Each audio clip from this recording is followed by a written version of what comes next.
During a typical 18 to 20 week marathon train up, I only spend about $60 on carbs during my workouts.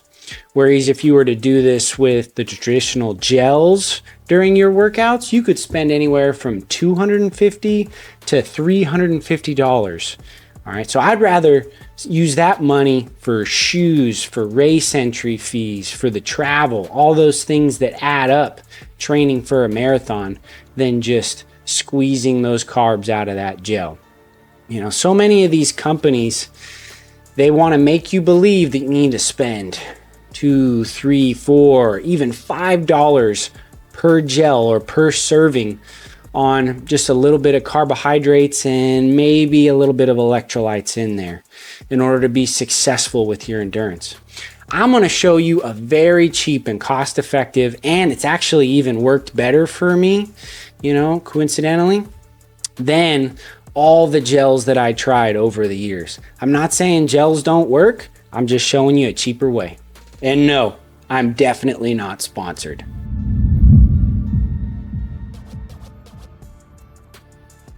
Over the years, I've tried a lot of different gel and electrolyte supplement brands, starting with Goo, Honey Stinger, BPN worked really well for me for a few years. I've tried Morton and a few of the other expensive ones. And I spent a lot of money on all these.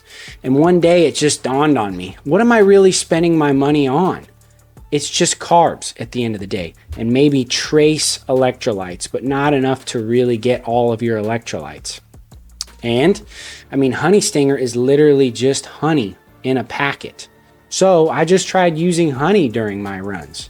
I either just circled back to the truck or the car and just squirted honey in my mouth during my run. And then when I got closer to my race, I used these soft flasks. They're 5 ounces. And if you fill 2 of these up for about a 3.5 hour marathon, that's 10 ounces of honey. And that gets you about 70 to 80 grams of carbs per hour if you space it out by 1/3 of a soft flask for every 30 minutes. It's important to get a soft flask that has a twist unlock instead of the bite and squeeze, because this just really allows the honey to go through. And don't worry about cleaning these things after. Honey doesn't grow mold. Like, you can literally just wash it out with hot water and it comes right off. Now, I think that maybe the organic part of this honey matters, and that might have something to do with how well it digests and how well that I perform with it. So let's do the math really quickly. This 40-ounce bottle of honey at Sam's Club costs about $18. It was $16 for years, but it just got bumped up a little bit.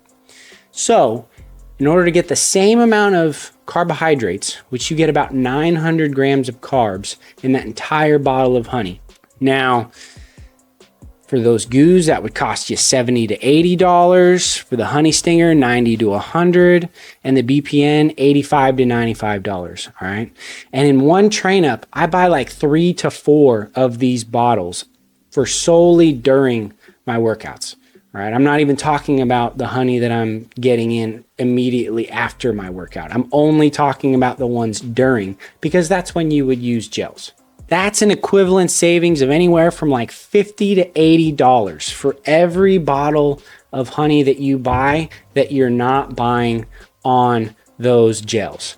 And these 2 soft flasks, that's all you need. These were only like $10, and they've lasted me a couple years so far, and I don't have any issues. Again, not sponsored, but these are the Hydra Pack flasks. And I found the same, way of saving money with electrolytes. I was buying all the different electrolyte powders, which are usually, $1 to $2 per serving at least.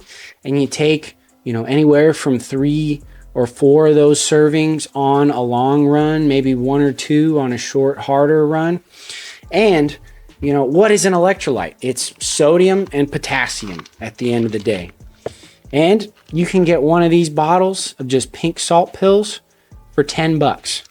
And one of these bottles of potassium pills is also very cheap, and these last like 3 or 4 months each.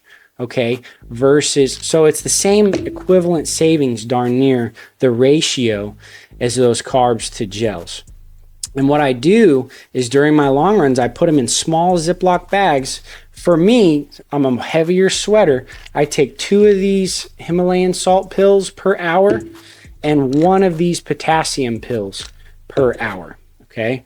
And it may sound difficult during a marathon, but I just pull out one of those baggies as I'm approaching an aid station. I toss them into my mouth. I throw it back with a little water and I keep on going. So I'm not saying that gels don't work. They definitely have a little bit of advantage because they weigh less than these 10 ounces of more bulky honey that you have to carry for your marathon. But, you got to take ownership of your nutrition and find that money where you want to spend it and just be deliberate about it. Find what works for you. And if it's the nice gels, more power to you. I just wanted to present this very effective, just alternative course of action that you can take that can save you a lot of money. Thanks for following along. I hope this video helps you just open your eyes into some alternatives that could save you a lot of money and maybe even work better. So until next time, train with purpose and embrace the process.